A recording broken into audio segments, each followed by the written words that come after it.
I'm the Genius Asian. Welcome to the Genius family. Today I'm going to show you how to change engine oil quickly, safely, and correctly. For this Subaru Forester, the first task is to use a 17mm socket wrench to loosen the oil drain plug. There's no need to jack up the car. The SUV is high enough, and the oil drain plug is within arm's reach from the front.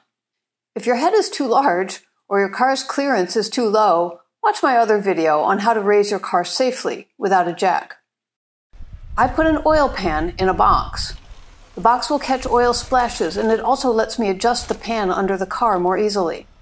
If you don't have an oil pan, watch this video about how to make a zero-cost oil pan.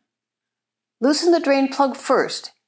If your arm is not strong enough, watch my other video on how to use your foot to loosen it.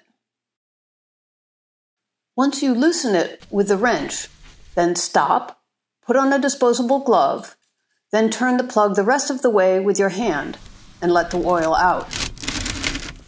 The second task is to replace the oil filter. You don't have to crawl under the car to remove the oil filter because the Subaru design has the filter on top, and it has plenty of room for you to remove the filter from the top. See, this filter is made by Metro Street, and it was installed by a non-dealer garage. It is the wrong type because it has the wrong bypass pressure for a Subaru. This is one reason you should change your own engine oil. The owner's manual calls for filter number 15208AA160. In this case, when I called the Subaru dealership, they said the correct number is now this number, but ending in 15A. So it is always good to check with a dealer to find out the current parts number. This blue filter ending in 15A is $7. Make sure you use either an OEM filter or a filter that meets Subaru's high bypass PSI. Before removing the oil filter, remove the oil cap to let air in first so that the oil inside the filter will drain. My oil filter socket fit the correct oil filter from Subaru, but it is too small for the Metro Street filter. If you don't have an oil filter wrench, watch my other video on how to remove the filter without purchasing a filter wrench. I have a few filter wrench sockets, but they are either too big or too small. I use a bigger socket and put some wires around. See, the friction is enough to remove the filter.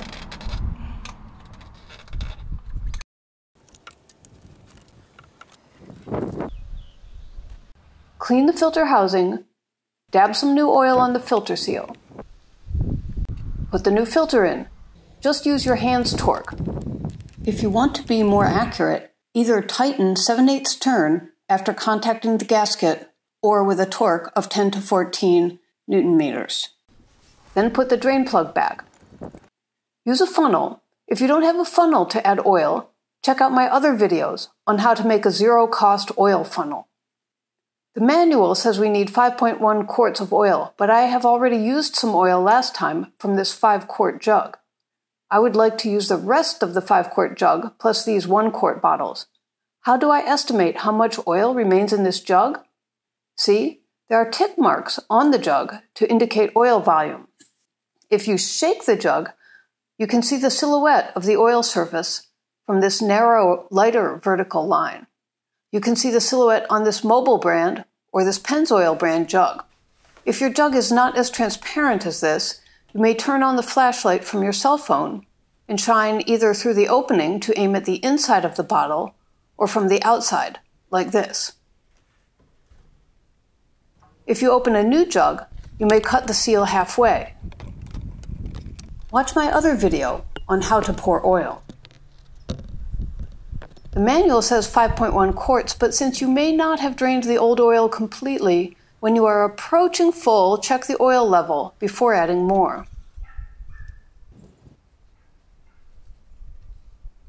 It looks like I have to add more oil, maybe more than 5.1 quarts, I don't know why. Okay, it is done. After the engine is running, check for leaking at the oil drain plug and the oil filter. Make sure there is no leak when there is oil pressure. Share this with people who you know that need it. Leave your own genius tips in the comment section below. Don't forget, I'm the Genius Asian. Subscribe for more useful videos.